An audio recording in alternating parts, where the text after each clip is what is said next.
He offered me the world to hide his darkest secret, a secret that was growing inside of me. My husband wasn't just a monster. He was the curator of a cursed legacy, and he thought he could buy my silence with a gilded cage. But he made one mistake. He underestimated a mother's will to protect her child. This isn't just a story about divorce. It's about tearing down an empire built on lies, one devastating truth at a time. If you want to see how I turned my prison into his ruin, make sure you follow, like, and hit that notification bell, because you won't want to miss a single moment of how this perfect family finally crumbled. The room smelled of lemon polish and a quiet, cloying desperation that clung to the air like humidity. I sat opposite Marcus, the polished oak table between us, a chasm far wider and deeper than the 6 feet of its length. It was a canyon carved by years of silent screams and unshed tears. Dr. Annabelle Clark, the court-appointed mediator, offered a smile that was professionally warm but failed to reach the weary landscape of her eyes. She'd seen hundreds of couples like us, or so she probably thought, couples whose love had curdled into resentment. She couldn't possibly know that what we had was never love. It was a hostile takeover. "Elena, Marcus," she began, her voice a practiced, soothing balm intended for a festering wound. "The court's primary goal here, and my goal, is to help you find an amicable path forward. The focus must be on de-escalation, especially for the sake of the child." At the mention of the child, my right hand flew to my stomach, a gesture so ingrained, so subconscious, it felt like a part of my breathing, a shield of flesh and bone against the man sitting across from me. Marcus's expression was a study in theatrical perfection. He shifted in his plush leather chair, his shoulders slumping just enough to suggest the weight of a heavy heart. His brow furrowed with a beautifully calibrated degree of concern. He nodded gravely at Dr. Clark, his gaze soft, his posture open. It was the performance of a lifetime, and he was giving it his all. To the outside world, to this well-meaning mediator, he was Marcus Preston, the golden boy of Chapel Hill, the charismatic philanthropist whose handsome, trustworthy face was plastered on billboards across the state, advertising his latest luxury development, Preston Pines, a legacy of living. Only I knew the truth. Only I knew the predator that lived behind that dazzling, camera-ready smile. Only I knew that his philanthropy was a performance, his charm a weapon, and his legacy a carefully constructed lie. This mediation wasn't a step towards freedom. It was his idea, another meticulously designed stage for his elaborate play of the wronged, caring husband. It was just another room, another method to pin me under his thumb, to reassert the control he was terrified of losing. And the court saw a troubled couple on the brink of a sad but necessary separation. I saw my jailer, polishing the bars of my cage and calling it a compromise. He leaned forward, placing his hands palms down on the gleaming oak. His cufflinks, gold knots from a designer I could no longer remember the name of, glinted under the recessed lighting. "Dr. Clark, that's all I want," he said, his voice a low, resonant hum of sincerity. "Elena knows that all I've ever wanted is what's best for her, and now, for our family. It breaks my heart that we're here. Truly." He turned his gaze on me, and for a terrifying second I almost believed him. The look was so potent, so full of manufactured pain, that it could have convinced a jury of my own peers that I was the villain. But I had spent years studying the nuances of his masks. I saw the flicker in his eyes, the almost imperceptible tightening at the corner of his mouth. It wasn't heartbreak. It was the cold, calculating glint of a hunter cornering his prey. He was enjoying this, the public forum where he could demonstrate his magnanimity while subtly painting me as unstable, emotional, difficult. "Elena?" Dr. Clark prompted gently, her pen poised over a pristine yellow legal pad. "What are your immediate hopes for this process?" My throat was tight, a knot of unspoken truths. What could I say? That my hope was to never see his face again. That I wanted to run so far away he could never find me or the life I carried. That the sound of his key in the lock of our front door had become synonymous with a cold dread that settled deep in my bones. I couldn't say any of that. Here, in this sterile, lemon-scented room, Those truths would sound like hysterics. They would be twisted and used against me.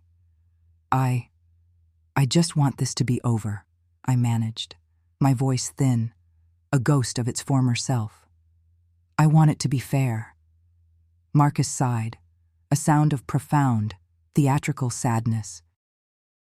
Affair, he repeated softly, as if the word itself pained him. Of course, anything for you, Lena, you know that. He used my pet name, the one he'd used in the beginning, when the cage was still being built around me, its bars disguised as bouquets of flowers and promises of forever. Hearing it now in this context was like a physical blow. It was a reminder of my own naivety, a brandishing of his power over my past. Dr. Clark jotted something down.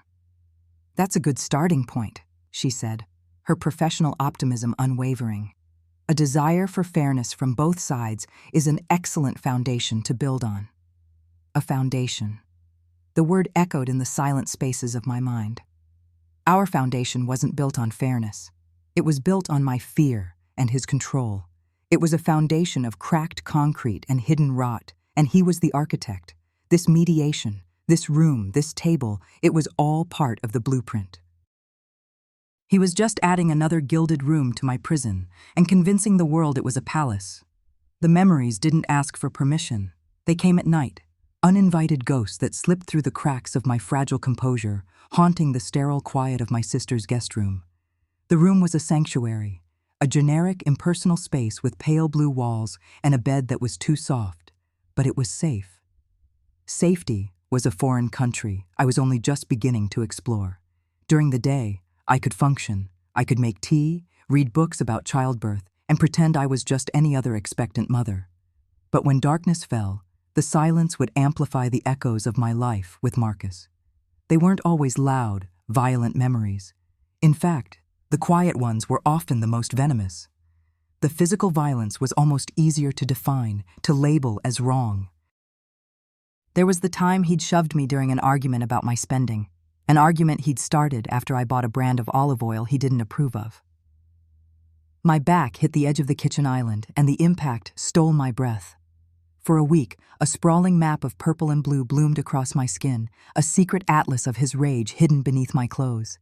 He was an artist of the invisible wound. He never hit my face. He was too smart for that. He knew that the world needed to see his perfect wife, unblemished and smiling by his side. The bruises were always where fabric could conceal them, a private collection of his power. He would apologize later, his voice thick with a remorse so convincing I would find myself comforting him, soothing the very man who had hurt me. But the real erosion, the methodical dismantling of my soul, happened in the quiet moments. It was insidious, a slow-acting poison. I remembered the morning of the interview for a curator position at a small, independent gallery downtown. It was my dream job, a lifeline back to the world I had loved, the art world I had once been a part of. I was so nervous, so excited. I'd laid out my best suit, practiced my answers in the mirror. And then, I couldn't find my car keys. I searched everywhere, a frantic, rising panic clawing at my throat. The living room, the kitchen counter, my purse, the pockets of yesterday's coat. They were gone. Marcus helped me look. His face, a mask of sympathy. "Oh, Lena, you're so forgetful sometimes," he'd said with a gentle, chiding laugh. "Don't worry, it's probably for the best. That little gallery was beneath you anyway." I missed the interview. I spent the afternoon crying in our perfectly organized, silent house. 2 days later, I found the keys in the pocket of one of his old winter jackets hanging at the back of the hall closet, a place I never would have looked. He just smiled. "See? I told you they'd turn up." He had stolen a piece of my future and called it an accident.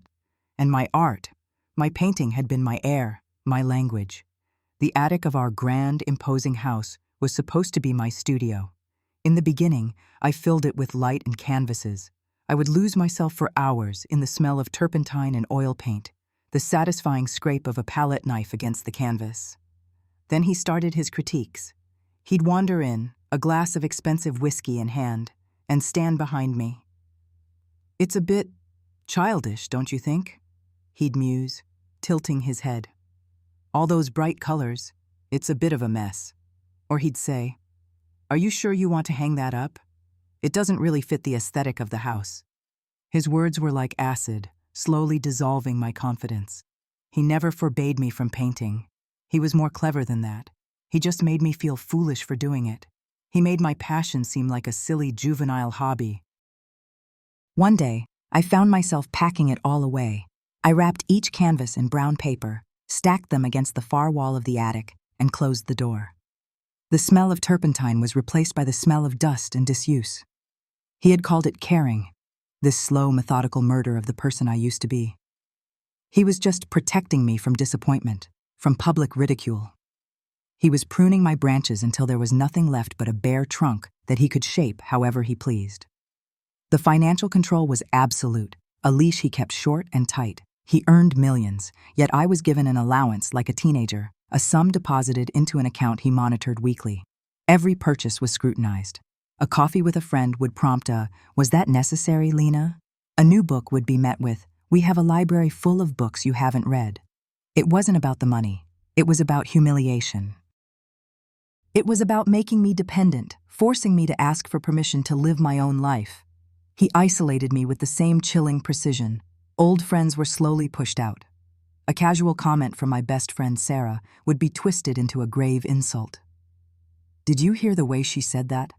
She's jealous of us, Lena. She doesn't want to see you happy." He planted seeds of doubt until my social circle withered, leaving only him at the center. He became my entire world, not through love, but through a scorched earth campaign against anyone else who might care for me. And then, the pregnancy. It wasn't the culmination of a loving partnership. It was the final, brutal lock snapping shut on my cage. It was the result of a night I tried to burn from my mind, a night fueled by his rage over a business deal that had soured. He had come home, his eyes dark with a fury that had nothing to do with me, but found me as its target. It wasn't an act of love or intimacy. It was an act of raw, desperate possession. I remember his words, slurred and venomous, his whiskey-sour breath hot against my ear. "You're mine," he'd hissed. "You'll always be mine." And then, the words that would become my waking nightmare. "I will brand you as his. Forever." He wasn't talking about love or a family. He was talking about ownership. He was branding his property. Now, that brand was growing inside me. This tiny, innocent life was a living, breathing link to my tormentor. My hand rested on my stomach, and I felt a wave of nausea that had nothing to do with morning sickness. It was the profound, soul-deep sickness of being inextricably tied to the man I was trying to escape. Every flutter, every kick was a reminder of his ultimate victory.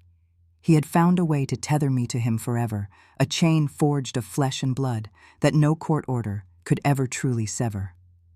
Or so he thought. In our second mediation session, the air in the room had shifted.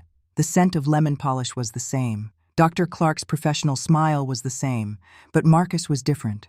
He had abandoned the mask of the wounded husband. Today, he was wearing the mask of the magnanimous benefactor. He arrived carrying a sleek leather portfolio, which he placed on the polished oak table with a soft, definitive thud. He was dressed in a charcoal suit that probably cost more than my first car, and he radiated an aura of calm, benevolent power. He let Dr. Clark begin with her usual pleasantries before he gently interrupted. "Dr. Clark, if I may," he said, his voice smooth as silk.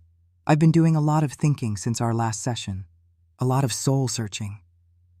He looked directly at me, his eyes holding a carefully rehearsed expression of gentle remorse. "Elena was right. This has been dragged out for too long. The adversarial nature of it all. It's not healthy. Especially not now." He opened the portfolio and slid a document across the table. "I've had my lawyer, Richard, draw this up. I want to make things right." Dr. Clark picked up the papers, her eyebrows rising as she read. I sat frozen, a knot of suspicion tightening in my chest. This was a tactic. It was always a tactic. "Marcus," Dr. Clark said, a note of genuine surprise in her voice.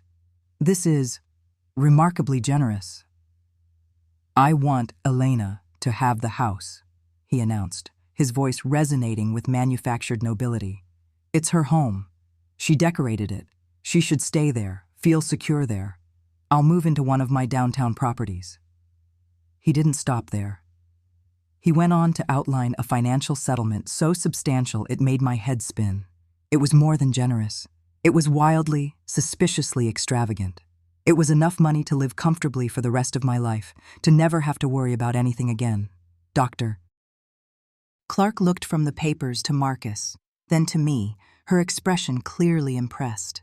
She was witnessing a breakthrough. A husband, in the midst of a painful divorce, choosing grace and generosity over bitterness. I, on the other hand, felt a cold dread seeping into my veins. This wasn't grace. This was a purchase. He was trying to buy something. The question was, what? He let the silence hang in the air for a moment, allowing the weight of his offer to settle. He was watching me, gauging my reaction. He wanted me to be stunned, grateful, relieved. And I was stunned, but not for the reasons he thought. This level of generosity was more frightening than his anger.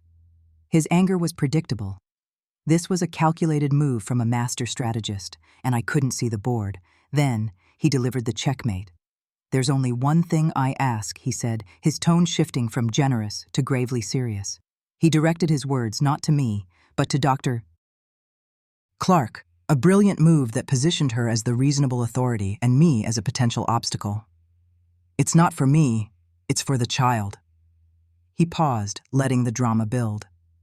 "All I ask," he continued, his voice dropping to a confidential, earnest tone, "is that we agree to comprehensive prenatal genetic screening. The full panel, amniocentesis, the works." Dr. Clark nodded, looking at him with respect. "That's a very responsible position to take, Marcus. Many parents choose to do that." "It's more than just a choice for us," Marcus said, his gaze finally locking onto mine. His eyes, for the first time that morning, were devoid of any performance. They were cold, hard, and dark as a winter night. "My family, our family has a history, a legacy, a tradition of excellence, of strength. We have a responsibility to uphold that. We must ensure the next generation is protected. That our child has the best possible start in life, free from any unfortunate predispositions." The words hung in the air, clinical and chilling. Excellence. Strength. Unfortunate predispositions. This wasn't the language of a concerned father-to-be. This was the language of a breeder inspecting his bloodline. The hair on my arms stood on end. The fear that coiled in my gut was sharp and specific now. It wasn't a vague dread anymore. It was a sudden, horrifying insight into a room I never even knew existed. It wasn't a request. It was a threat, veiled in the language of paternal care. It wasn't about the baby's health in the way a normal parent would be concerned about it. This was about something else, something hidden and ugly and old. His obsession wasn't with a healthy baby, but a perfect one, a genetically pure one. What unfortunate predispositions was he so terrified of? What legacy was he really trying to protect? I looked from his cold, demanding eyes to Dr. Clark's encouraging, naive face. She saw a responsible man. I saw a monster revealing the edges of a secret far more terrifying than his fists or his cruel words. He was offering me a golden cage, the house, the money, the security, and in exchange he demanded access to the most fundamental building blocks of my child's life. He wanted to screen my baby, not for health, but for worthiness, for inclusion in the Preston legacy. The fear was different this time. It wasn't just fear of him, of what he might do to me. It was a primal, protective terror for the life inside me. I had unknowingly stumbled into the heart of his family's darkness, and he was now demanding that I subject my unborn child to its twisted, eugenic scrutiny. My silence was my answer. I couldn't speak. I could only stare at him, the vast, polished table between us no longer a chasm, but a sacrificial altar. And he was making it clear that my child was the intended sacrifice. The air in the house was stale, recycled. It was the same air I had been breathing, or rather choking on, for years, thick with unspoken rules and Marcus's suffocating presence. Each step I took across the polished hardwood floors felt like a regression, a deliberate walk back into the jaws of the beast. Richard, standing by the grand staircase with a leather folio tucked under his arm, watched me with eyes that were a paler, colder blue than his brother's. They held no warmth, only the sharp, assessing glint of a man who calculates worth and liability in the same breath. "The alarm code is the same," he said, his voice as sterile as the signed papers in his folio. "Marcus thought it best not to change anything. For your comfort." My comfort. The words were a bitter joke. Comfort, in this house, was a synonym for control. The code was not for my safety. It was to track my movements. The unchanged decor was not for my nostalgia. It was a reminder that I was returning to his world, on his terms. I nodded, my throat too tight to form a reply. I was playing the part of the broken bird, the prodigal wife returning with clipped wings. My agreement to move back in, pending the finalization of the divorce, had been met with a satisfaction so smug it was almost nauseating. They saw it as my final capitulation, proof that I couldn't survive without the gilded cage Marcus had built for me. They believed my spirit was finally, truly broken. Let them. A predator never suspects its prey of laying a trap. "Marcus will be home after 7, Richard continued, his gaze sweeping over the foyer, checking for imperfections. "He has a fundraising dinner for the Children's Health Initiative. He's quite passionate about it." Of course he was. Marcus was passionate about any public-facing venture that painted him as a saint, a benefactor, a pillar of the community. It was the perfect camouflage for the monster who thrived behind closed doors.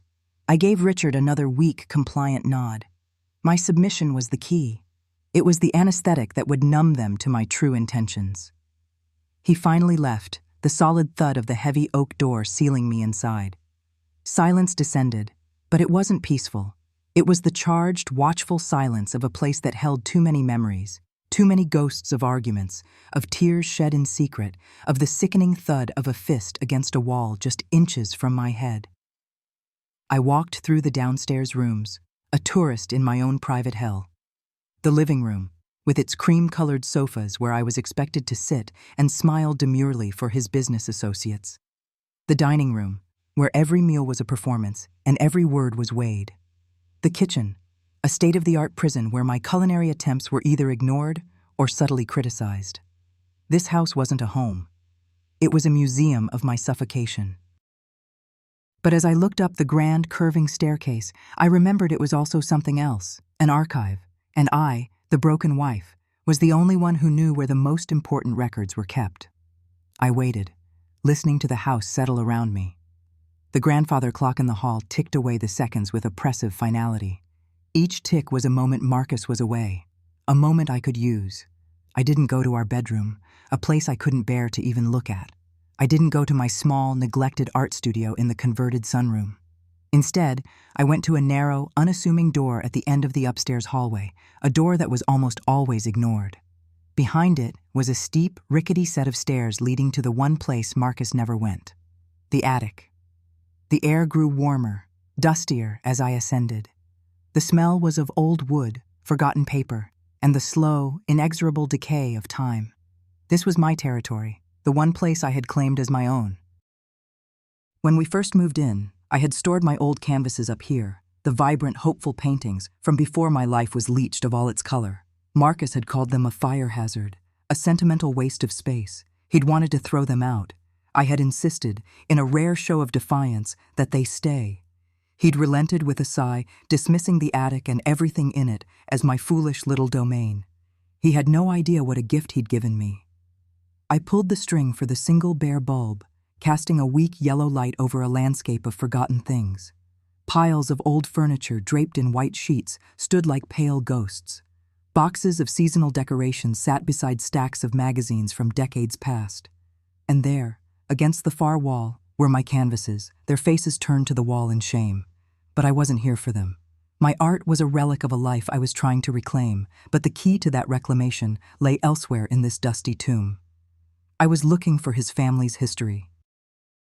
The Prestons, and before them, the Ashworths. The the family Marcus revered with a quasi-religious fervor, the source of his obsession with lineage, legacy, and perfection. In a house this old, belonging to a family this obsessed with its own past, there had to be more than just public records and carefully curated photo albums. There had to be bones. My search started behind a stack of moth-eaten portraits of stern-faced ancestors, their painted eyes seeming to follow me with suspicion.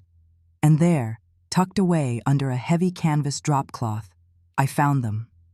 3 large, iron-banded steamer trunks, secured with heavy, old-fashioned brass locks.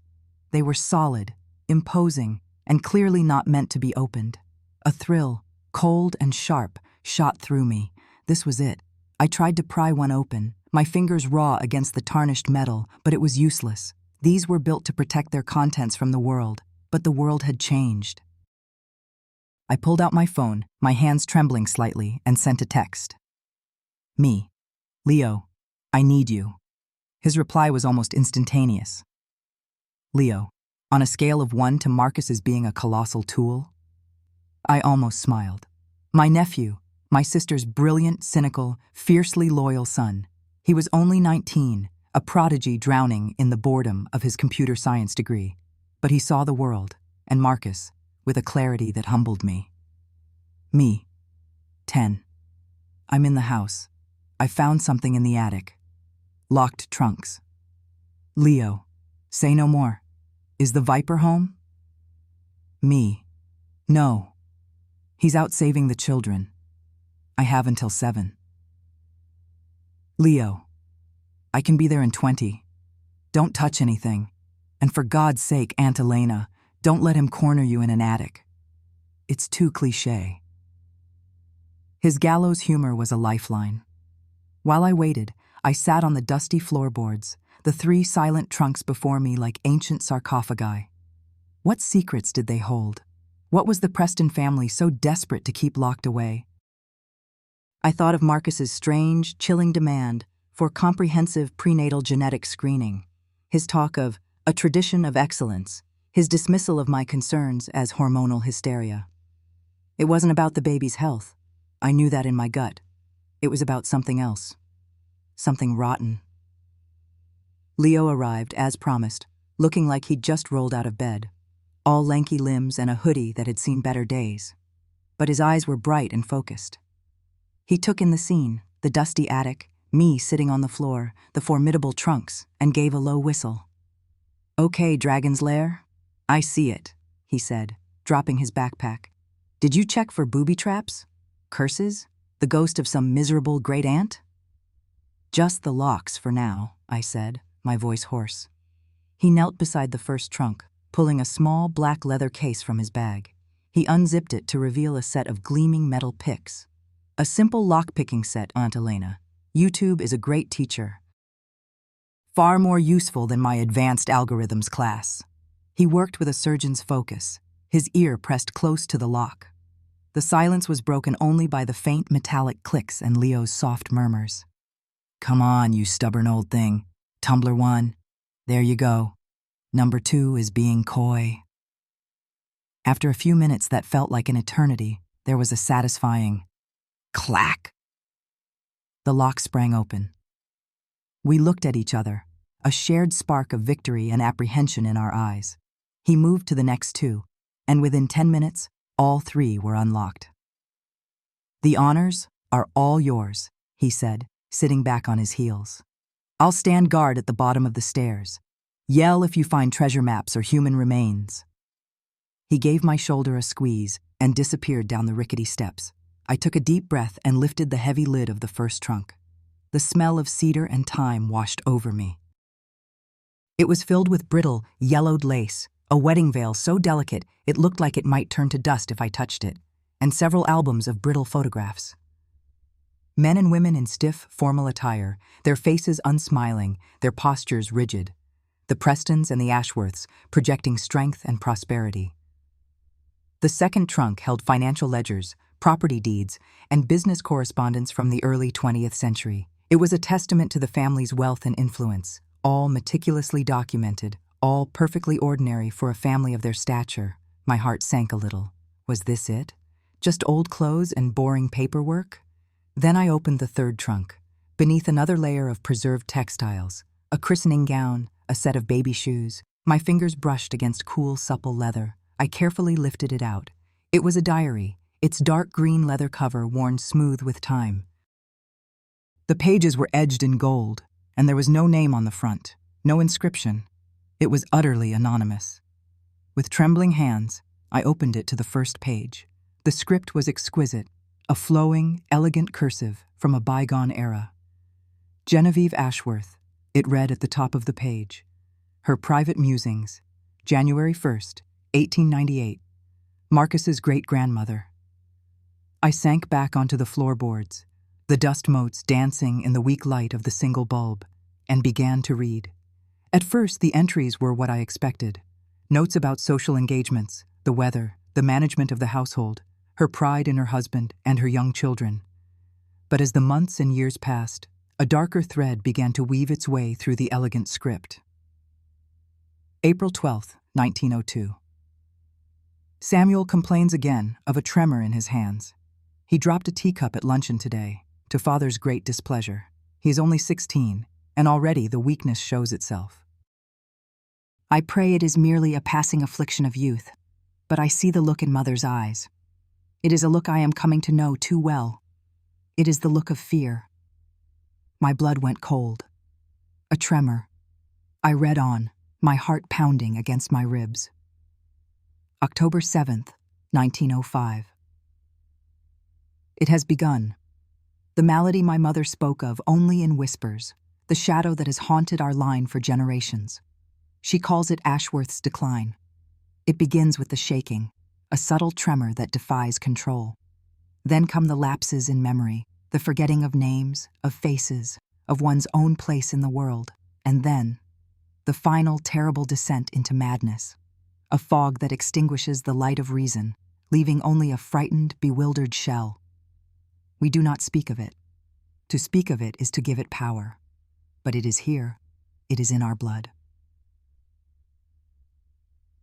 Ashworth's decline. A hereditary neurodegenerative disease. The pieces began to click into place with horrifying speed.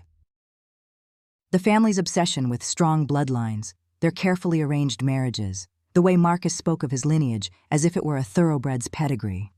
They weren't building a legacy. They were outrunning a genetic curse. Every calculated move, every alliance, every child born was a desperate gamble against the inevitable decay lurking in their own DNA. I felt a wave of nausea. The genetic screening. He wasn't looking for common disorders. He was screening for this. For Ashworth's decline. He was terrified that our child, his child, would carry the seed of this horror. And my refusal, my fight for my own bodily autonomy, had been interpreted as a direct threat to his desperate, century-long project of genetic purification. I kept reading, my fingers tracing Genevieve's beautiful, damning words. The diary was no longer just a historical document, it was a horror story, and I was living in its sequel. She wrote of her younger brother Samuel, the boy with the trembling hands. May 2nd, 1906. Father made the arrangements today. Samuel is to be sent away. The official story will be a respiratory ailment, that the country air will do him good. He will go to a private sanatorium in the north, a quiet place where he can be cared for. I saw him this morning, staring at his own hands as if they were traitors. He did not weep.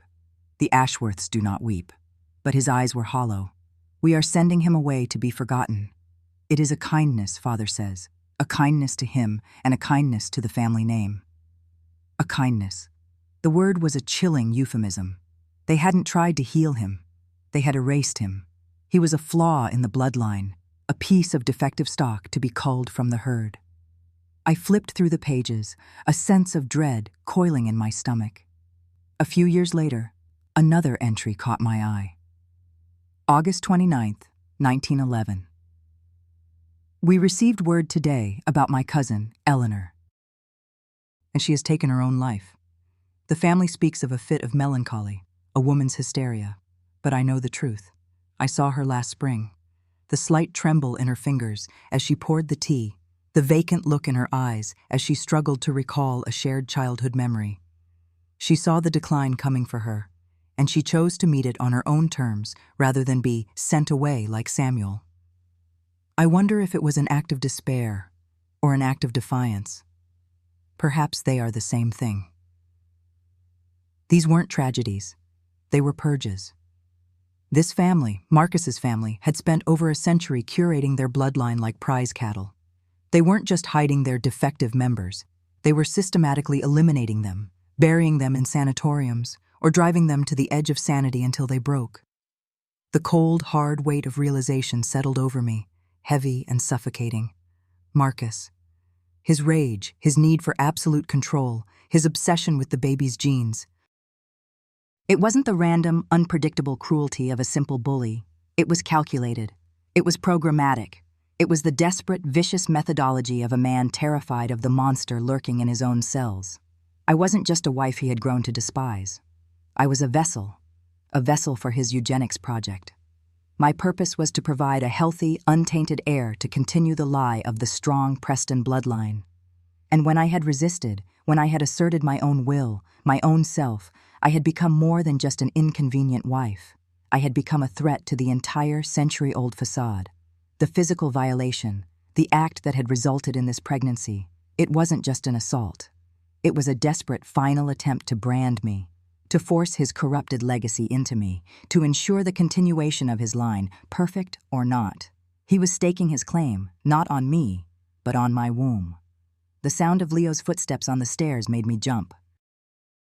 "Anything?" he whispered, poking his head into the attic. I couldn't speak. I just held up the diary. He came and sat beside me, and I pointed to the entries about Samuel and Eleanor. He read them, his young face hardening, the usual playful cynicism draining away to be replaced by a cold fury. "My God, Elena," he breathed. "They're monsters. It's a cult." "It's his entire worldview," I said, my voice trembling.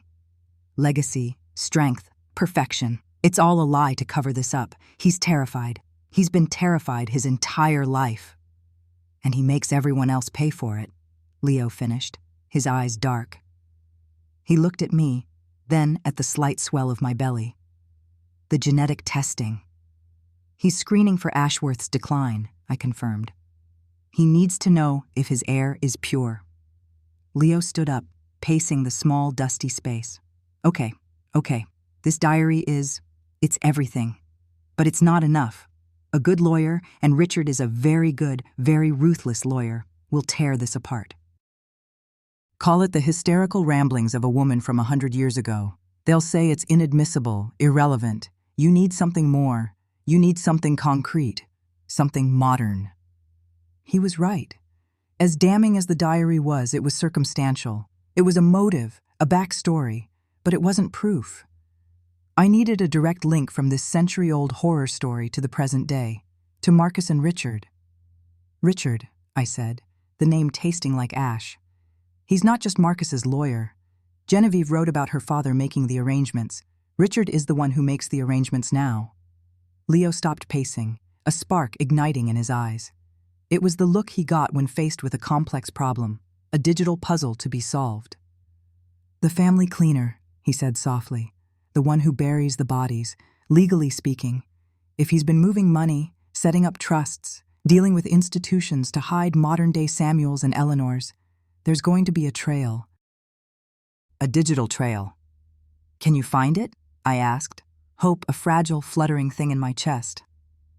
"His law firm's server will be a fortress," Leo said, a slow, predatory smile spreading across his face. "But every fortress has a back door, or a janitor with a stolen keycard. Metaphorically speaking, of course. It'll take time. It'll be risky. I'll need to be careful. Leo, you can't get into trouble for this. The only trouble I'm worried about is you," he said, his expression serious. "Leave it with me, Aunt Elena. You found the map. Now let me go find the treasure." The next few days were a masterclass in deception. I played my role to perfection. I was quiet, subdued, compliant. I organized the kitchen. I spoke to Marcus in soft, deferential tones when he was home. I let him believe he had won, that I had been fully re-domesticated. He would watch me sometimes, a flicker of suspicion in his eyes, but my performance was flawless. The broken bird was singing his tune. He had no idea I was merely learning his song, so I could use it to shatter the cage. During the day, the house was my research library. At night, I communicated with Leo through encrypted messaging apps. He was my digital ghost, slipping through firewalls and layers of digital security. The updates came in cryptic bursts. Leo found a recurring payment, large sums, to a place called Willow Creek Care Residence. Very private, very expensive, and very discreet. Leo, there are trust funds, several of them, all administered by Richard. The beneficiaries are listed only by initials: S.A., C.P., S.A. Samuel Ashworth. The boy who was sent away. Was it possible he hadn't died there? That the family had simply paid to keep him hidden for his entire life? Leo, I'm in. I'm past the main firewall of the law firm's server. It's a maze in here. Give me a day. I felt like I was holding my breath for 24 hours. I went to a scheduled prenatal appointment, letting the doctor measure and prod, my mind a million miles away. I was a vessel, just as Marcus saw me, but I was a vessel of my own choosing. I was carrying my future, and I was carrying his ruin. The next night, a file appeared in my secure inbox. It was heavily encrypted, but Leo had sent the key. I opened it, and there it was, the proof. Sealed medical records for a Samuel Ashworth Preston, Marcus's great-uncle, who had died only 6 years ago at Willow Creek Care Residence at the age of 91. The cause of death was listed as pneumonia, but the preceding decades of medical notes detailed severe dementia, motor function degradation, and paranoid delusions. Ashworth's decline. There were trust documents, meticulously drafted by Richard's firm, providing for his lifelong care. And there were non-disclosure agreements, signed by distant cousins, a whole branch of the family I never knew existed, swearing them to silence about the health conditions of their relatives in exchange for generous financial settlements. Richard wasn't just the cleaner. He was the architect of the entire conspiracy. He managed the secrets, paid the hush money, and buried the evidence under mountains of legal paperwork. The diary gave me the story. Leo gave me the evidence. Now, I just needed to detonate it. Our next mediation session with Dr. Clark was scheduled for the following week. Richard, as usual, would be sitting in to protect Marcus's interests. It was the perfect stage. I walked into Dr. Clark's calm, neutral-toned office, feeling a strange sense of serenity. Marcus was already there, exuding his usual brand of performative concern. Richard sat beside him, his briefcase on his lap, his face an impassive mask. "Elena," Dr. Clark began gently. "How are you feeling? How has the transition back into the home been?" "It's been quiet," I said, choosing my words carefully. I looked at Marcus, offering a small, fragile smile. Marcus has been very considerate. Marcus preened, placing a hand over mine on the table. It took every ounce of my self-control not to flinch. "I just want what's best for Elena and the baby," he said, his voice rich with false sincerity. "We're a family. We need to heal." Richard nodded in agreement, a silent, powerful endorsement of his brother's magnanimity. They thought they had this controlled. They thought this was just another step toward the inevitable outcome where they got everything they wanted. We discussed logistics for a while, schedules, finances, the ongoing divorce settlement. I remained agreeable, passive. Then, as Dr. Clark was beginning to wrap up, I took a deep breath. It was time. "Dr. Clark," I said, my voice soft, almost an afterthought. "There is one small financial matter I was hoping Richard could clarify. It's probably nothing, just something I came across while trying to understand the family assets." Marcus tensed slightly. Richard's eyes narrowed. "All of the joint marital assets have been fully disclosed, Elena," he said, his tone sharp. "Oh, I know," I said, feigning confusion. "This wasn't a joint asset. It was a family trust. I think it was for a great-uncle Samuel? Samuel Ashworth Preston? I just thought, with a new baby coming, it would be good to understand all the family's traditions of care." The effect was instantaneous, and profound. It wasn't loud. It was a sudden, deathly vacuum in the room. Dr. Clark looked from me to Richard, a confused frown on her face, trying to understand the relevance. Marcus's face clouded with anger and confusion, not yet grasping the full implication, but sensing a shift in power. But Richard's reaction was my confirmation. His professional mask didn't just slip, it shattered. For a single beautiful second, naked panic flashed in his cold blue eyes. It was the look of a man who has just seen a ghost walk into the room. He paled, his knuckles whitening as he gripped his briefcase. He recovered in an instant, his lawyer's training kicking in. "That is an entirely irrelevant and private family matter that has absolutely no bearing on these proceedings," he snapped, his voice tight with controlled fury. "I'm not sure what you're playing at, Elena, but this kind of emotional manipulation is unhelpful." "I'm not manipulating anyone," I said, my voice retaining its gentle, questioning tone. I looked at Dr. Clark. "I just want to ensure our child will be taken care of with the same diligence as other family members who have had long-term health challenges." Marcus finally understood. He recognized the name. He understood the connection I was making. His face went from confusion to a dark, thunderous rage. "What have you been doing?" he hissed, his voice low and menacing. "Marcus, Richard, perhaps we should stay focused on the issue at hand," Dr. Clark intervened, clearly unnerved by the sudden, intense shift in the room's atmosphere. But I had what I needed. I didn't need Richard to confess. I didn't need Marcus to admit it.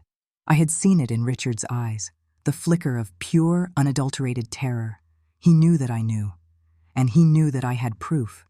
The foundation of their carefully constructed world of lies had just been fractured, and they had no idea how I had managed to land the first blow. They were terrified, and a terrified man makes mistakes. The fight had drained me, leaving behind a hollowed-out landscape where only strategy could grow. The next time I saw Dr. Clark, the woman who sat in the sterile beige chair was not the same one who had flinched and argued and fought for scraps of dignity. That woman was gone. In her place sat a ghost, a fragile vessel of regret. I let my shoulders slump. I didn't meet Marcus's gaze, which I knew would be glittering with triumph. I focused on a point on the wall just past Dr. Clark's ear, a tiny, almost invisible crack in the paint. I let my eyes fill with tears, not the hot, angry tears of before, but the slow, cool tears of defeat. I want this to be over," I whispered, my voice a carefully constructed tremor. "I know I haven't been easy. I've been emotional. The pregnancy." I trailed off, letting the implication hang in the air. That it was my hormones, my instability, that had caused this chasm between us. Dr. Clark, ever the professional, leaned forward slightly. "Elena, it's understandable to feel overwhelmed. That's what we're here to work through." But Marcus cut her off, his voice dripping with magnanimous condescension. "It's all right, doctor. I understand. Elena has been under a great deal of stress. We both have." He reached a hand across the table not to touch me, but to simply offer the gesture, a performance for the mediator. "I know I haven't been perfect, darling. I just want what's best for you, for our child. Our child." The words were a brand, but I let them settle on my skin without flinching. Richard, sitting beside him like a well-fed vulture, shuffled his papers. My client has always maintained that his primary concern is the well-being of the baby and, of course, of Elena. "I know," I said, a single tear tracing a path down my cheek. I looked at Marcus then, a quick, pleading glance from under my lashes. "I'm sorry, Marcus. I'm sorry for my part in this. I pushed you away. I was difficult." His ego swelled like a pufferfish, visible even in the slight, self-satisfied smile that touched his lips. He believed it. He saw the broken, repentant wife he had always wanted, the one who finally understood her place. He thought he was winning, that his pressure and his control had finally ground me down to dust. He didn't see the gears turning behind my downcast eyes. He didn't see the sharp edges of the weapon I was forging from my own feigned surrender. "It's okay, Elena," he soothed. "We can move past this. We can build something new, for the family." The final negotiation points were laid out, The house was mine. The generous financial settlement was still on the table. And then came the centerpiece of his concern. As we discussed, Richard said, his tone businesslike, given the Preston family's history of excellence, Marcus is insistent on a comprehensive prenatal genetic screening. We want to ensure the baby has the very best start in life, to be prepared for any eventuality. This was it. The demand that had once felt like a threat now felt like a key. In the past, I would have recoiled, argued that it was an invasion of privacy, another method of control. Now, I simply nodded, wiping my eyes with the back of my hand. "Of course," I murmured, my voice thick with false emotion. "Whatever you think is best, Marcus. You know about these things. I trust you." The look of pure, unadulterated victory on his face was almost obscene. He had me. He had his wife back in line, he had his heir on the way, and he would have a full genetic blueprint to inspect, to ensure his precious lineage remained untainted. He thought he was locking the final gate on my gilded cage. He was too arrogant to realize he was the one pulling the Trojan horse inside his own fortress, a gift he so desperately wanted. He never thought to look inside. I agreed to every term. I signed every preliminary document. I played the part of the doll-eyed victim so perfectly that even Dr. Clark seemed to relax, seeing a path to a peaceful resolution. As we left, Marcus placed a proprietary hand on the small of my back, steering me toward the elevator.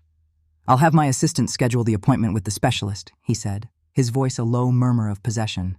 "The best, of course." "Thank you, Marcus," I said, my voice barely a whisper.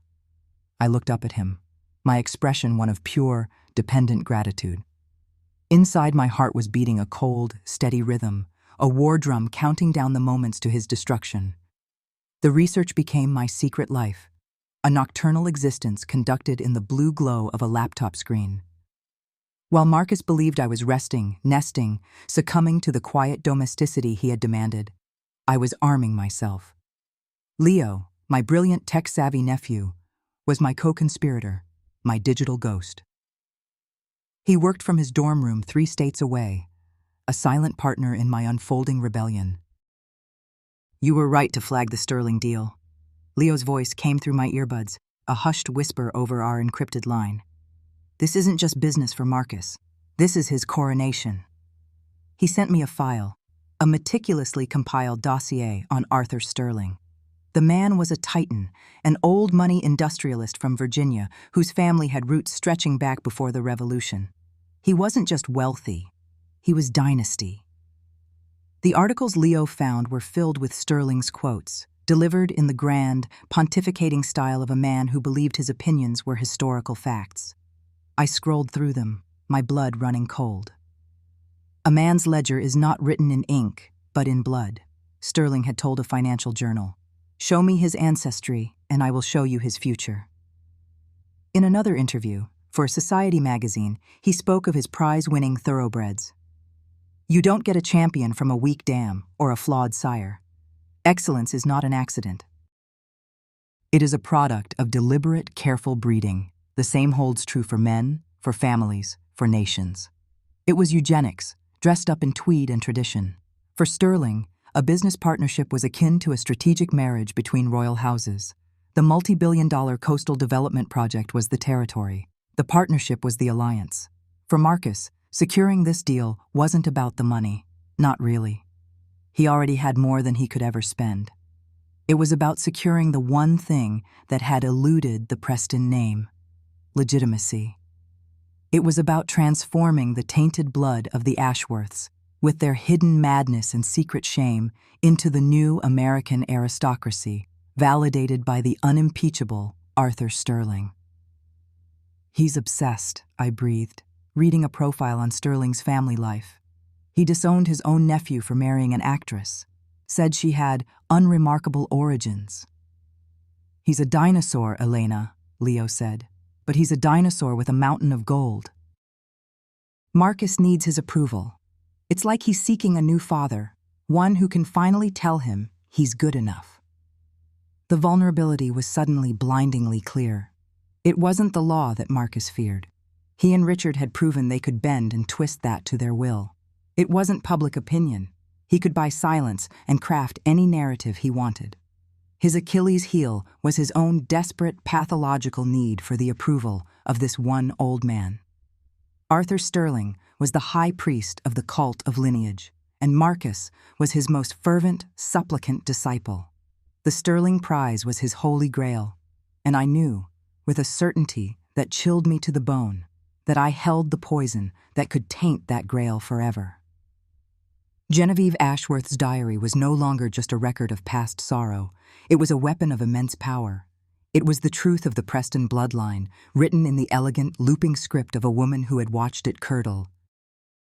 "The final mediation is next week," I told Leo, my voice low and steady. "He's not holding it at Dr. Clark's office." "Where?" "At the Preston estate, the family home." There was a sharp intake of breath on the other end of the line. "Elena, that's not a mediation. That's an execution. He's taking you onto his home turf to formalize his victory." "I know," I said, a faint, cold smile touching my lips. "He thinks he's staging his coronation. He's even invited Arthur Sterling to join them for a drink afterward, to meet the family and sign the papers." "He's what?" Leo's voice was sharp with alarm. "Elena, this is too risky. You'll be surrounded." "He's arrogant, Leo. He's bringing all the pieces of his life together in one place, at one time, to admire his own reflection, his reconciled wife, his legacy-sealing business partner, his family home. He's building his own stage." I paused, my hand resting on the small, unassuming box where I kept the diary. "He has no idea I'm the one who wrote the final act." The drive up to the Preston estate was a journey into the heart of my own personal underworld. The gates, wrought iron beasts tipped with golden fleur-de-lis, swung open silently, beckoning me in. The long, winding driveway was lined with ancient oaks, their branches heavy and gnarled like the arthritic fingers of the ancestors who had planted them. They blotted out the sun, casting the manicured lawns in a perpetual, brooding twilight. And then the house itself came into view. It wasn't a home, it was a statement. A grand, imposing mansion of gray stone and dark slate, with rows of mullioned windows that stared out like vacant eyes. This was the place Marcus had been forged, the crucible of pressure and expectation that had warped him into the man he was. It was filled with the ghosts of the sent-away ones, the Samuels and the other inconvenient relatives whose portraits had been quietly removed from the walls, their stories erased from the family Bible. I could feel them in the chill that clung to the stone, a permanent cold that no fireplace could ever truly vanquish. I had dressed for the part, a simple pale gray dress that washed me out, flat shoes, my hair pulled back in a severe knot. I looked pale, submissive, and utterly defeated. I clutched a small cardboard box filled with a few sweaters, a handful of books, and, nestled at the very bottom, wrapped in a cashmere scarf, Genevieve Ashworth's leather-bound diary. The box was my prop, the symbol of my surrender, the personal effects I was moving back in. Marcus met me at the door. He didn't embrace me. He simply took the box from my hands and placed it on a heavy mahogany table in the grand foyer, his touch a gesture of ownership. "Dr. Clark is waiting in the study." Richard is with her." "And Mr. Sterling?" I asked, my voice a nervous flutter. "He'll be arriving in an hour," Marcus said, a gleam in his eye. "Just a formality, a celebratory drink to toast to new beginnings, for the family and for the business." He smiled, a predator's smile. "I'm glad you're here, Elena. This is where you belong." Dr. Clark did look hesitant, perched on the edge of a stiff brocaded armchair in the cavernous study. The room smelled of leather, polish, and something else, something like decay. The walls were lined with books that had never been read, and portraits of stern-faced Prestons and Ashworths, their painted eyes following my every move. "Marcus, I must say, I typically prefer a neutral environment for these sessions," she began, her professional resolve wavering in the face of the sheer oppressive weight of the room. Marcus waved a dismissive hand, a king in his castle. "Nonsense, Doctor. What better place to reaffirm our commitment than in the family home? This is about healing, about coming together. We're not just signing papers, we're restoring a foundation." Richard chimed in smoothly. It's a gesture of goodwill, Doctor. A sign that we are truly moving forward as a united front. They had her. She was a psychologist, and they were speaking the language of therapy, healing, restoration, unity. She couldn't object without sounding adversarial. She acquiesced with a tight, uncertain smile. The mediation was a farce, a piece of theater for an audience of one. Dr. Clark. I sat with my hands clasped in my lap, my gaze fixed on the floor. Richard would read a clause from the agreement, his voice a droning monotone. Elena agrees to a schedule of joint therapeutic counseling post-reconciliation. Yes, I agree.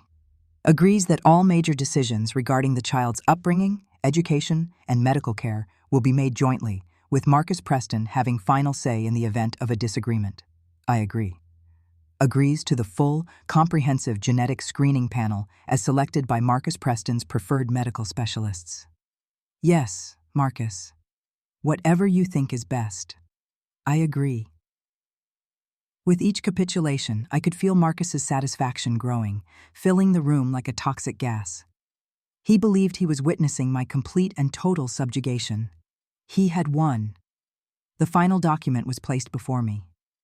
I signed my name with a hand I forced to tremble slightly. It was done. Well, Dr. Clark said, forcing a relieved smile. I believe that concludes our business. I wish you both the very best. Marcus stood, all charm and magnanimity. Thank you for everything, Doctor. Let me walk you out. He led her from the study, leaving me alone with Richard for a moment. This was my chance. The performance had to be perfect. I pressed a hand to my forehead, swaying slightly. Richard, I'm sorry. I feel a bit dizzy. It's all been so overwhelming. Richard looked at me not with concern but with thinly veiled annoyance. I was an inconvenience, a loose end to be tied up before the main event, Sterling's arrival. Of course. There's a guest room upstairs. Why don't you go lie down for a bit? I'll have the housekeeper bring you some water. Thank you, I breathed. Could you just bring my box up when you have a moment? I left it in the foyer. Fine, he said, already turning to look toward the front door, listening for the crunch of tires on the gravel drive. He was eager to get me out of sight, to hide the pale, trembling wife before the powerful guest arrived. He gestured for me to go, and I walked out of the study, my steps deliberately unsteady. I didn't go upstairs. Not yet. I walked into the library. Marcus had bragged about it endlessly. It was his cathedral of intellect and power, a 2-story monument of dark mahogany and butter-soft leather. A fire crackled in the enormous stone hearth, casting dancing shadows on the endless rows of books. And sitting in a wingback chair by the fire, a glass of amber liquid in his hand, was an imposing silver-haired man I knew instantly was Arthur Sterling. He hadn't arrived yet. He was already here, waiting. Marcus had lied. The deal wasn't to be signed after. It was already in motion. My reconciliation was simply the final piece of set dressing.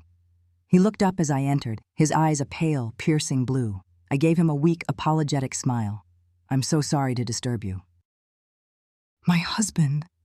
I let my gaze fall to the reading table beside his chair, a beautiful inlaid piece where a single heavy volume on naval history lay open.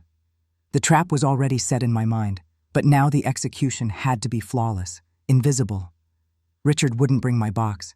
He'd forget. He'd have a servant do it later. I had to act now. I walked back into the foyer, my heart hammering against my ribs. The box was still there on the mahogany table. My hands didn't shake. I lifted the lid, pushed aside a wool sweater, and my fingers closed around the cool, worn leather of the diary. It felt heavy in my hand, heavy with the weight of generations of secrets. I returned to the library's entrance, hidden by the deep doorway. Sterling was still there, engrossed in his book. I waited for the moment Marcus's voice echoed from the front hall as he said his goodbyes to Dr. Clark.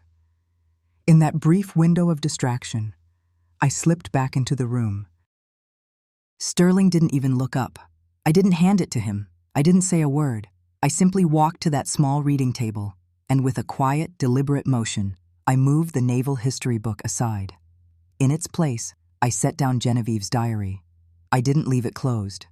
I opened it. My fingers, which knew the pages by heart, found the entry in an instant. The ink was faded, the handwriting elegant but strained, filled with a mother's grief and a wife's terror. It was the page where Genevieve mourned the departure of her sweet, gentle brother-in-law, Samuel Ashworth. The page where she detailed his tremors, his moments of confusion, and the family's cold, calculated decision to send him away for his health to a place from which he would never return. She wrote of their fear, their obsession with strength, their quiet, brutal pruning of the family tree. I left it there, open to the heart of their darkness. The bait was laid. The truth was waiting to be read.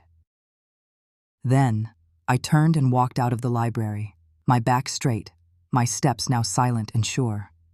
I went upstairs to the guest room Richard had indicated and sat on the edge of the bed, my hands folded in my lap. I didn't lie down. I waited, and I listened. I didn't have to wait long. From my vantage point on the second-floor landing, I had a clear, unobstructed view of the library entrance and the grand staircase.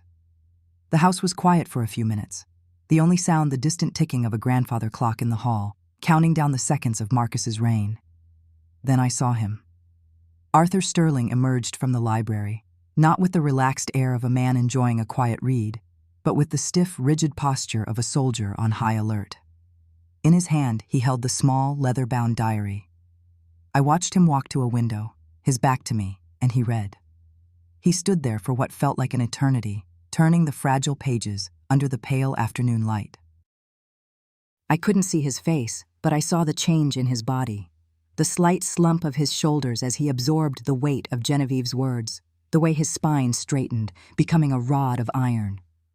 It was a seismic shift, a tectonic plate of belief and trust grinding to a halt and reversing course. The sound of the front door opening again echoed through the cavernous hall. Marcus was back, his voice booming with false bonhomie. "Arthur, I trust my library meets your standards. Nothing like the scent of old leather and history, is there?" He strode into the foyer, beaming, his face alight with the thrill of his dual victories. He was a king reviewing his domain. He saw Sterling turn from the window, and his smile widened. "Ready for that celebratory drink?" Marcus asked, moving toward the decanters on a sideboard. Sterling's face was a mask of granite. The warmth, the collegial respect, was gone, replaced by something cold and absolute. He didn't say a word. He simply walked toward Marcus and held out the diary. He didn't point to a page. He just held it. Open. Marcus's smile faltered.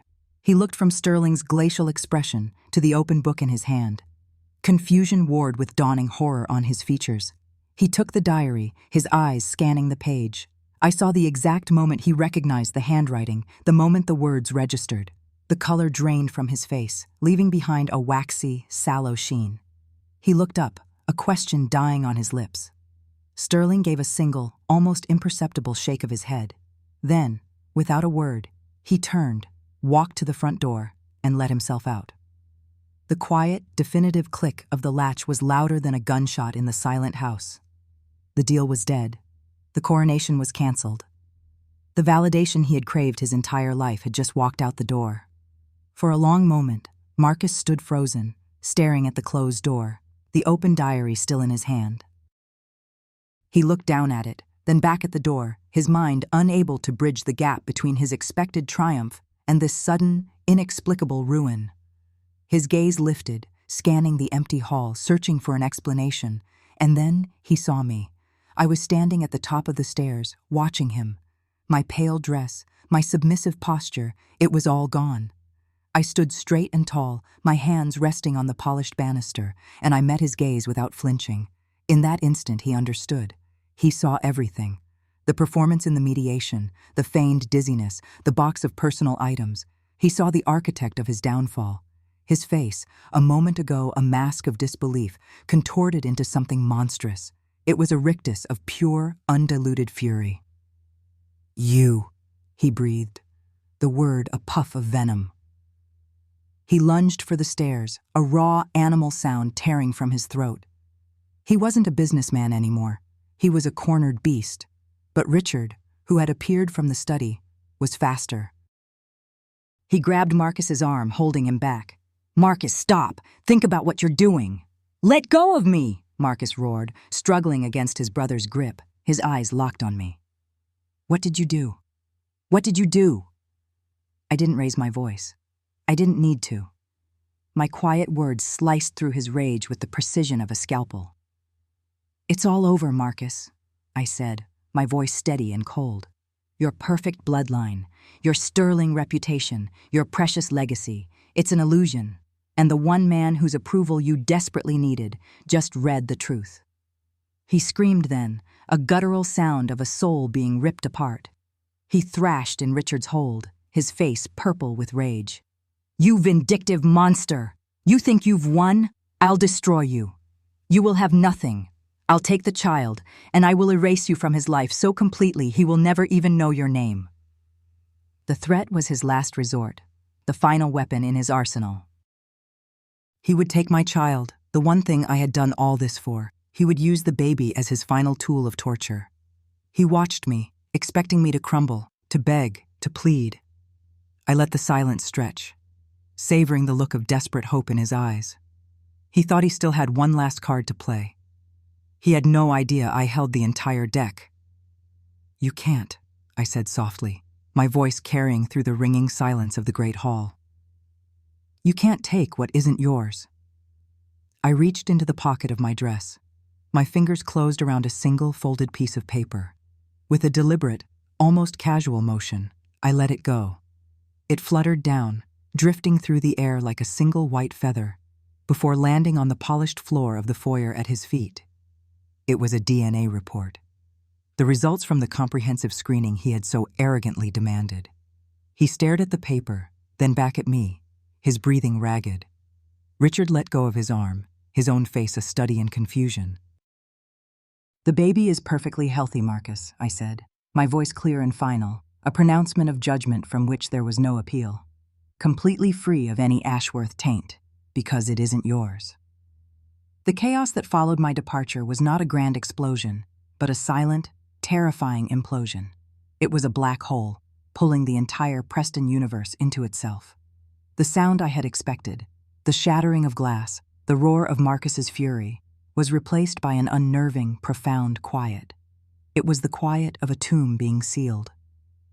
In the days that followed, my world was reduced to the sterile buzz of my burner phone, the one Leo had provided. The calls were always from Richard, never Marcus. His voice, once so slick and assured, was now a thin, reedy thing, frayed at the edges with a panic he could barely contain. "Elena," he'd begin, the name a strange, foreign object in his mouth. He never used pleasantries. It was all business, the business of erasure. "We have reviewed the preliminary terms. We are prepared to be cooperative." Cooperative. That was the word he used for total, unconditional surrender. I sat in my small temporary apartment, a place with blank walls and no memories, and pictured him in his high-rise office, the skyline of Chapel Hill behind him, a view he probably no longer saw. I imagined him loosening his tie, his face pale, the mask of the family's unflappable cleaner cracking under the immense pressure. He was staring into the abyss I had opened, not with a flourish, but with the quiet turning of a page in a forgotten diary. The twin threats were too great for them to fight. The first was the public revelation of the Ashworth curse, the century-long practice of eugenics that underpinned their entire mythos of excellence. In the modern world, such a secret wouldn't just be a scandal. It would be a brand-destroying contagion. It would taint every business deal, every social connection, every handshake. The second, more immediate and perhaps more humiliating threat was the paternity suit. The idea of Marcus Preston, the self-styled paragon of virility and legacy, being publicly proven a cuckold whose wife had sought solace and conceived a child elsewhere, that was a humiliation they couldn't survive. It would make them a laughingstock, a punchline in the very circles they had dominated. So they chose silence. They chose to pay. Richard's voice on the phone was the sound of a man methodically dismantling his own family's fortress, brick by painful brick, to prevent the entire structure from being detonated. "The house is yours, free and clear," he said in one call, his tone flat, as if discussing a minor line item. "The associated accounts will be transferred upon signing." "And the settlement?" I asked, my own voice steady, a stranger to me. I was channeling a version of myself I didn't know existed, a woman who could negotiate the price of her freedom without flinching. A pause. I could hear the faint sound of him swallowing. "The amount you requested, it's substantial, Elena. It will require some liquidation of assets." "I know," I said. I didn't add. "That's the point. It wasn't about the money itself. It was about the dismantling. It was about taking apart the machine that had been built to crush me, screw by screw. Every dollar was a piece of their power, their control, their history being signed over to me." The day of the final signing was surreal. It took place not in a courtroom, but in a neutral, soulless conference room at a third-party law firm. The air was thick with unspoken words. Richard was there, looking 10 years older than he had at our last mediation. His suit seemed to hang off him. Marcus was not. His absence was a presence in itself, a testament to his cowardice and his rage. He couldn't bear to see me, to witness the quiet, orderly transaction of his own defeat. I signed the papers. My hand didn't shake. With each stroke of the pen, I felt a weight lifting, a band around my chest that had been tight for a decade, finally loosening. The divorce was finalized. The assets were transferred. I walked out of that building into the bright afternoon sun, and for the first time, the light didn't feel like an interrogation lamp. It felt like a welcome. Leo was waiting for me in his beat-up pickup truck. He didn't ask how it went. He just looked at my face and nodded, a slow, knowing smile spreading across his own. "Ready to go?" he asked. "Ready?" I said. The next 2 days were a blur of cardboard boxes and packing tape. Leo, a whirlwind of quiet efficiency, helped me sort through the life I was leaving behind. It was a strange archaeology. We weren't packing up the grand Preston mansion. I had no desire to ever set foot in that place again. The settlement dictated that its contents be sold, a final cleansing fire sale of their opulent prison. We were packing the few things that were truly mine from my small apartment. What do you take with you when you escape? I found myself holding objects, weighing them not by their physical mass, but by their history. A set of worn paperbacks from before I met Marcus. I took them. A framed photo of my parents. I took it. My art supplies, the brushes and paints Marcus had so often scorned, were the first things I packed, handling them with the reverence of sacred relics. But I left so much more behind. A beautiful cashmere sweater Marcus had given me after a particularly bad fight. I left it in the donation pile. Jewelry, gifts, anything that carried the taint of his generosity, I abandoned without a second thought. They were just gilded links in a chain I had already broken. The last thing to pack was Genevieve Ashworth's diary. I held the small, leather-bound book in my hands. It felt impossibly heavy. This book had been my weapon, my map, my key. It had whispered its terrible secrets to me from across a century, and in doing so, had given me my future. I wrapped it carefully in soft cloth and placed it in a box labeled Essentials. It wasn't a trophy. It was a reminder, a warning, a debt owed to the women who had come before me, whose suffering had finally, through me, found a purpose.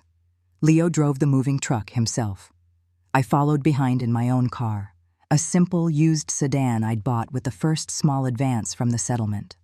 As we reached the edge of Chapel Hill, the familiar streets thinning out into open highway, I glanced in my rearview mirror.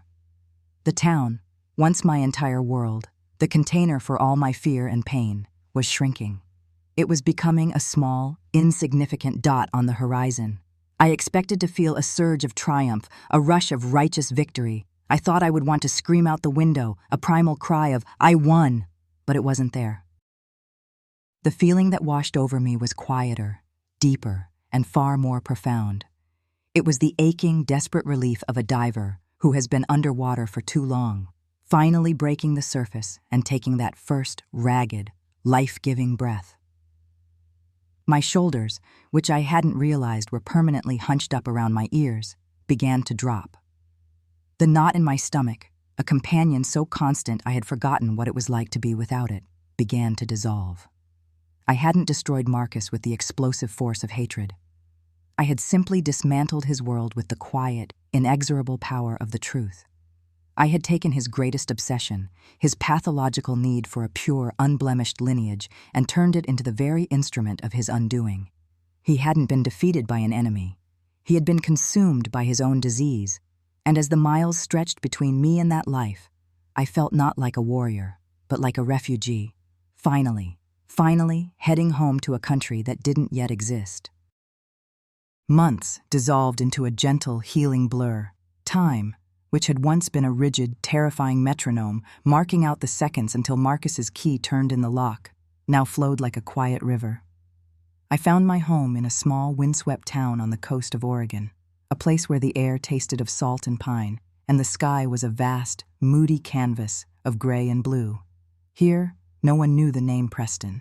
Here, I was just Elena, the quiet woman who rented the small cottage with the view of the sea, the one who was often seen sketching the waves from the cliffside path. My pregnancy progressed in peace, my body finally a sanctuary that was truly my own. And then she arrived. My daughter. I named her Lily. She was small and perfect and mine. Holding her for the first time was like feeling the sun on my face after a lifetime in a cellar. All the lingering shadows of the past, all the ghosts of Marcus and his ruined dynasty, scattered in the pure, brilliant light of her existence. She had a full head of dark hair and eyes that seemed to hold the wisdom of the ocean I now called my neighbor. Every moment with her was a revelation. The simple, sacred rituals of motherhood, the late-night feedings, the soft weight of her sleeping on my chest, the sound of her tiny breaths, were rebuilding me from the inside out. They were laying a new foundation, one built not on fear and secrets, but on fierce, unconditional love. One afternoon, as Lily slept in her bassinet by the open window, the sea breeze gently rocking her, a letter arrived. The envelope was plain, the handwriting familiar. It was from Leo. My heart gave a small, nervous flutter. It was the first contact I'd had with anyone from that life since I'd left. I sat down at my small kitchen table, the scent of lavender and salt in the air, and carefully opened it. The letter was written in Leo's typically concise, no-nonsense style, but beneath the words, I could feel his quiet satisfaction. Elena, it began. Hope this finds you and the little one well. I imagine the Oregon air suits you better than the humidity down here. Things have proceeded as expected. The Preston Development Company officially filed for insolvency last week. The loss of the Sterling deal was the mortal wound. Everything since has just been a slow bleed-out. The creditors are circling. It's a mess. From what I hear, the brothers are not taking it well. Marcus and Richard are locked in a bitter, toxic war. Richard blames Marcus's arrogance and personal complications for spooking Sterling. Marcus blames Richard's weak legal maneuvering for allowing you to get away with so much. They've reportedly come to blows more than once. The two halves of the Preston brain are now attacking each other. The whole thing is imploding, just like you said it would. And the final nail in the coffin. The house is on the market. The great Preston estate, the monument to their excellence. It's being listed as a distressed asset. I drove by it the other day. The lawns are overgrown. The windows are dark. It looks like a mausoleum already. They're trapped in the ruins of the very legacy they killed to protect. Their story is over. It's a cautionary tale now, whispered at country clubs. The Prestons, who flew too close to the sun. I hope your story is just beginning. Be well. Yours. Leo. I folded the letter and placed it on the table. I looked out the window at the endless expanse of the Pacific Ocean. There was no joy in their ruin, no satisfaction in their self-inflicted pain. There was only a quiet, somber finality. It was like reading the last page of a grim, tragic novel. I had known the characters. I had been one of them, but now the book was closed and I could put it on the shelf forever. Marcus and Richard, trapped in their decaying mansion, blaming each other for a downfall that was written in their family's blood long before I ever came along. They weren't powerful men undone by a vengeful woman. They were small, frightened men, undone by their own inheritance. They had spent their lives polishing the exterior of a house that was rotten to its foundations, and now they were buried in the rubble. I looked over at Lily, her tiny chest rising and falling in the peaceful rhythm of sleep. Leo was right. Their story was over. Mine, ours, was just beginning. And it would not be a story about legacies or curses or bitter ends. It would be a story written on a blank page, with the sound of the ocean as its soundtrack. In the days that followed the arrival of Leo's letter, I found myself drawn to the shore. I would bundle Lily up against the crisp Pacific air, and we would walk along the beach, the waves pulling at the sand in a steady, eternal rhythm. The ocean felt like the only thing vast enough to hold the thoughts that were swirling inside me. For so many years, my identity had been forged in the crucible of my pain. I was Elena, the wife of Marcus Preston. I was Elena, the victim. I was Elena, the survivor. My entire being had been defined in relation to the man who had tried to break me, to unmake me. I had believed, with every fiber of my being, that revenge would be the thing to save me. I envisioned it as a cleansing fire, a righteous inferno that would burn away the years of humiliation and fear, cauterizing the wound he had left on my soul. I had meticulously gathered the kindling, I had struck the match, and I had watched his world burn. But standing here, on this wild, empty beach, with my daughter in my arms, I understood. The revenge wasn't the cure, it was just the key.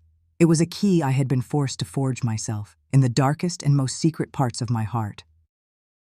I had to hammer it out of pain and resilience, sharpen its edges with strategy and secrets, and temper it in the cold waters of my own resolve.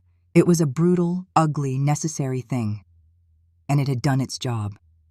It had unlocked the door of my gilded cage. But freedom was something else entirely. Freedom wasn't the act of escaping. It was the world that lay waiting on the other side of the door. Freedom was this cold, clean air. It was the weight of my daughter in my arms. It was the silence in my head where his voice used to be. As Lily cooed, her wide, curious eyes following the flight of a seagull, I finally allowed myself to think about him. Not Marcus, the other him. The secret I had guarded more fiercely than any other. The truth that had been my real, ultimate weapon, the one I'd held in reserve until the very end. His name was Julian. He was an artist, a painter who worked with driftwood and sea glass, a man as gentle and grounded as the earth itself. I had met him at a small local gallery, long before I had any plan, back when my life was just a repeating cycle of enduring and surviving. It had started with a conversation about the color of the sky just before a storm. He spoke about light and shadow with a reverence Marcus reserved only for stock portfolios and bloodlines. Our affair was brief, secret, and impossibly tender. It was a stolen handful of afternoons in his cluttered, sun-drenched studio, a place that smelled of turpentine and ocean brine. With him, I wasn't an object to be polished or a vessel to be filled. I was just Elena. He saw the bruises Marcus left on my soul, not just my skin, and he didn't try to fix me. He just sat with me, and for the first time in years, I wasn't alone in my own reality. He was everything Marcus was not: kind, patient, poor in worldly goods but rich in spirit. He listened. He created beauty from discarded things. He made me feel seen. Our time together was a small, desperate act of self-preservation. It was a rebellion. It was me, reclaiming a piece of my own body, my own heart, from the man who thought he owned it all. When I discovered I was pregnant, there was a moment of pure, unadulterated terror, followed by a shocking, crystalline clarity. This child, his child, was not a complication. This child was my escape. Marcus, in his arrogance, had believed my pregnancy was the final chain, the ultimate act of possession that would bind me to him forever. He never once questioned the child's paternity. It was inconceivable to him that I, his property, would or could be with another man. And so, his greatest pride became his greatest vulnerability. This baby, this perfect, innocent life, became my Trojan horse. Julian and I made a quiet, painful decision. He knew he couldn't be a part of our lives. To stay would be to invite the wrath of the Prestons down on all of us. His gift to me was immeasurable, but it had to be a silent one. He gave me my daughter. He gave me my exit strategy. He gave me a future. He was a good man, a kind man, and our story was a short, beautiful, and finished chapter. I looked down at Lily's face, a perfect, miraculous blend of Julian's dark, thoughtful eyes and my own stubborn chin. The cycle was broken. The Ashworth curse, the genetic sickness that had fueled a century of cruelty, had no claim on her. The Preston tyranny, the legacy of control and violence, could not touch her. She was born of a secret act of love, not a calculated act of succession. She was the endpoint of their twisted line and the beginning of a new one. The sun was beginning to set, painting the clouds in streaks of apricot and rose.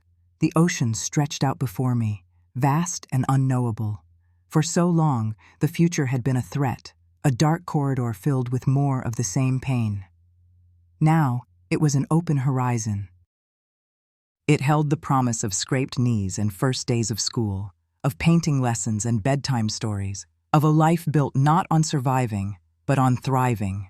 It was a future that was not yet written, and for the first time I was the one holding the pen. We all build cages for ourselves, or find ourselves locked in ones built by others. They can be made of fear, of duty, of toxic relationships, or of the stories we tell ourselves. The question is, what would it take for you to be free? What key would you have to forge to unlock your own door? Share your story, your thoughts, your own key in the comments below.